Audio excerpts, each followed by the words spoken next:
So how long you was in the A until you moved? You know what I'm saying? 2019. 2019. And then what made you want to move back to North Carolina? Shit, I said, bro, people like, would you move back? I was like, no. I was like, bro, if I move back to NC, it's a business move. Yeah.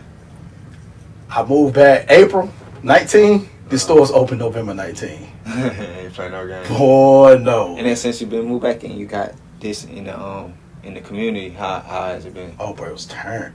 I ain't gonna front. I didn't even see it.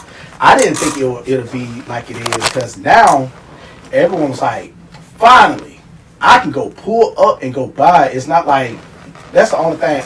Like malls is still going to be malls because it's convenience. Yeah. If I need something to wear tonight, I can go to the mall, buy something for tonight. You can't do that when it's something just online. And you think it's like a bigger financial difference from having a storefront into having? Hell no, because with this, it's like you find it like this one a financial person. I won't overstand myself. Like and you see, it's not a big spot, but also I know I don't need a big spot. It's only my brand. I'm not a boutique store where I'm carrying multiple brands. It's just my stuff in here. Everything in here yours. And I'm gonna make it work. You know what I'm saying? It's a stepping stone. You know what I'm saying? And this is a stone throw from where I grew up. You know what I'm saying? I know this area. And if you don't mind sharing some numbers for the people that, you know what I'm saying, they might have their own clothing brand. Bruh. Shit, what's probably been your best month? You know I'm gonna tell you the difference. I posted, you know what I'm saying? Like, what's been your worst month and your best month? Oh, when I first started, you know what I'm saying? She just make a couple $100 in a month. Okay. But that's when I first started, you know what I'm saying? Like, I remember, I'll never forget living in the A online, bro, doing my first like $3,000 in a month. I'm like, boy, this shit going crazy. But at the time, you gotta think, I was still working in the car industry. So I had another stream of income, but I'm like, bro, I just did $3,500 in a month. So I'm looking like, I'll get to the point where I can cover all my bills with coaching and still like have a little bit over. So that's when I quit the dealership the first time, bro. I did coaching for like a year and a half. Like, that's all I was doing. Then I got back, you know what I'm saying, things slowed up. I pivot. I started back working again. Then I started working for a couple months. Then that was like, no, this is. So 2019 was when I've been full-fledged since 2019. But best months was like 35,000 in sales in a month. That's been my best month so far. 35K in a month. Yeah. I'm saying that's smooth. But That's smooth. when I say that shit was coming, it was going out as fast as coming in. Like, bro, shit was selling out. Like, I dropped something 2-3 days. I dropped like sweatsuits. 2 days, all of them gone. Drop something, bro, it's gone, bro. People were like, and again, economy was different too. 2020, 2021, economy was booming. You gotta think, bro, PPPs, everybody getting all the extra assistance from the government, bro. People spending it, bro, because, you could buy everything. I was seeing those EBT cards in here getting spiked for clothes. Word up. Boy, yes. EBT card for the drip. Yeah, because, they were just putting the money on it. You gotta think, people was getting all that extra money for unemployment. And that was getting the extra money. Like, people was getting $900, bro. People was getting $900 a week for unemployment when they were making half of that a week working. Like, nigga, I'm getting this and I ain't doing nothing.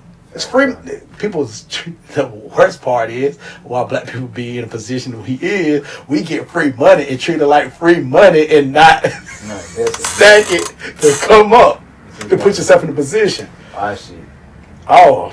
And then boom, so say for instance you got a youngin' that's, you know what I'm saying, got the same journey. He's seeing you know what I'm saying, in that community and got their own store. What would you tell them, some advice you'd give them?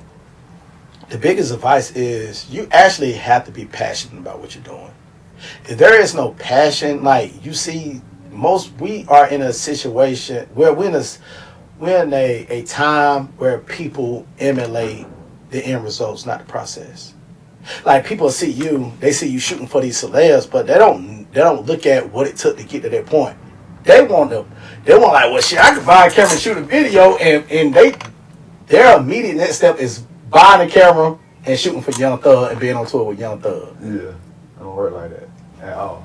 But that's the time. That's the times we're in now. People really think it's that simple.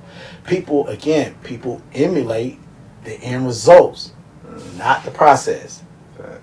You know what I'm saying? And if you're passionate about this is something that you truly find enjoyment. You're happy doing what you're doing. You find fulfillment.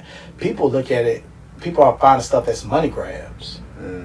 Like, oh, I can sell these many shirts, make some money. It's like, bro, if you in it for that, I'll see you for about 6 months and you'll be gone.